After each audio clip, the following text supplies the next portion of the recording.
चलिए दोस्तों स्टार्ट करते हैं आज के इस लेक्चर में जीसीडी और एलसीएम के बीच रिलेशनशिप क्या होती है। जीसीडी का मतलब होता है ग्रेटेस्ट कॉमन डिवाइजर, यानी कि एचसीएफ भी बोलते हैं, इसका दूसरा नाम एचसीएफ है। एचसीएफ यानी कि हाईएस्ट कॉमन फैक्टर। हमने पिछले वीडियो में हाईएस्ट कॉमन फैक्टर यानी कि जीसीडी और इसके अलावा एलसीएम यानी कि लीस्ट कॉमन मल्टीपल को बहुत बेहतरीन तरीके से समझा। आई थिंक मैं ये उम्मीद करता हूं कि आपको ये समझ आ गया होगा। लेकिन यहाँ पे जब आप किसी भी एग्जाम में बैठे तो आपको ना तो जीसीडी और ना ही एलसीएम डायरेक्टली नहीं पूछा जाता है, इनके एप्लीकेशंस और इनका यूज आपको देखने के लिए मिलता है। यहाँ पे सबसे ज्यादा जो इनका यूज देखने के मिलेगा वो आपको दिखेगा कि relationship between HCF and LCM. तो रिलेशनशिप क्या होती है उसको हम डिराइव करेंगे और एक एग्जांपल से समझने की कोशिश करेंगे। सबसे पहले मैं चाहूंगा कि आप सबसे पहले इनका हमें एलसीएम बताएं, एलसीएम ऑफ 12 एंड 16। अब बोलोगे सर एलसीएम मैंने पीछे निकालना सीखा है, तो इन दोनों का अगर हम एलसीएम निकालें तो इसका एक स्टैंडर्ड तरीका है कि आप इनको बहुत अच्छे से ऐसे निकाल लो और बिल्कुल ज्यादा डीप कॉन्सेप्ट यूज करने की हमें जरूरत नहीं है।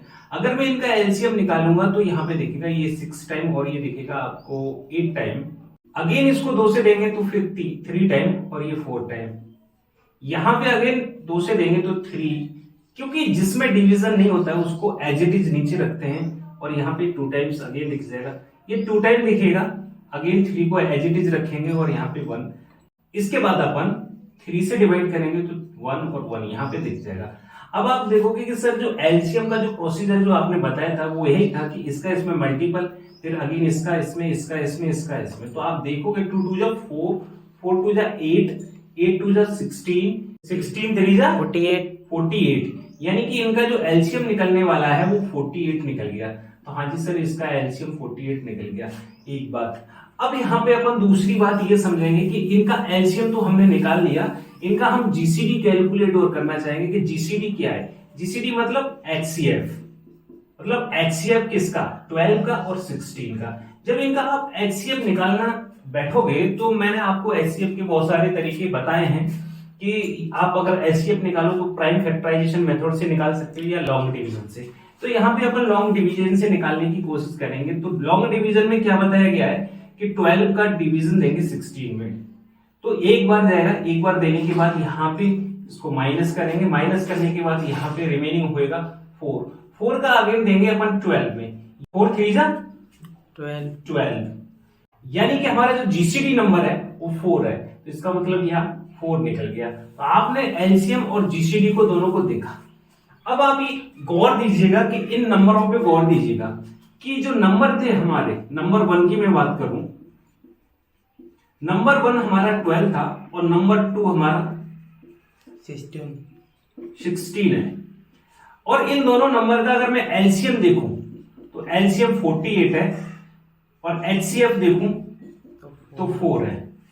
अब आप देखिए खुद इस चीज को रियलाइज करिए कि इन नंबर के बीच में और इनके बीच में क्या रिलेशनशिप स्टेब्लिश हो सकती है। अगर मैं इन दोनों को ऐड करूं, ऐड करने पे 12 प्लस 16 ये कितना बन जाएगा, 28 बनेगा। और अगर मैं इनको ऐड करूं तो 8 प्लस 4 ये 2 और ये 52 बनेगा। यानी कि यहाँ पे कोई रिलेशनशिप ऐसी हमें नहीं दिखी। इसी तरह से आप माइनस करके देखेंगे तो वहां पे भी आपको कोई रिलेशनशिप नहीं दिखेगी। लेकिन अगर आप इन नंबर का मल्टीपल करके देखिए, 12 का अगर 16 में मल्टीपल करेंगे और यहाँ पे 84 का मल्टीपल करेंगे 4 में 19, अगेन यहाँ पे आपको इसी तरह से मल्टीप्लीकेशन करना है। तो आप देख पा रहे होंगे कि अगर हमने नंबर 1 का नंबर 2 से मल्टीप्लीकेशन किया, यानी कि नंबर 1 का नंबर 2 से मल्टीप्लीकेशन किया तो हमें 192 दिखा। इसके अलावा उनके जो नंबर थे, कौन जो नंबर थे उनका अगर हमने एलसीएम लिया और एचसीएफ लिया तो एलसीएम और एचसीएफ का मल्टीप्लीकेशन किया तो भी हमें 192 दिख रहा है। इसका मतलब यहां से हम जो कॉन्क्लूजन ड्रॉ करेंगे वो कॉन्क्लूजन क्या निकलने वाला है कि नंबर 1 इंटू नंबर 2 इक्वल होने वाला है एलसीएम इंटू एचसीएफ के। नहीं समझ में आया? क्या समझ में आया? यहां से जो रिलेशन दिखी हमें, नंबर 1 और नंबर 2 को अगर हम मल्टीप्लाई कर दें तो वो इक्वल हो जा रहा है उनके एलसीएम एचसीएफ के मल्टीप्लीकेशन के। अब इसी पे एग्जाम में बहुत सारे क्वेश्चन पूछ लिए जाते हैं, क्योंकि सर देखिए आप यहाँ से एक इक्वेशन मिल जाएगी आपको। अब कभी कभी क्वेश्चन बनाने के लिए क्या करेगा, नंबर 1 को एलिमिनेट कर देगा और आपको इन 3 की वैल्यू दे देगा।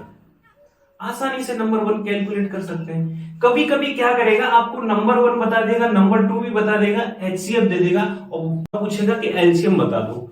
इसके अलावा कभी कभी क्या करेगा कि एलसीएम दे देगा, नंबर 2 दे देगा, नंबर 1 दे देगा और एचसीएफ पूछ लेगा। तो यहां से 4 तरह के क्वेश्चन फॉर्मेट हो सकते हैं।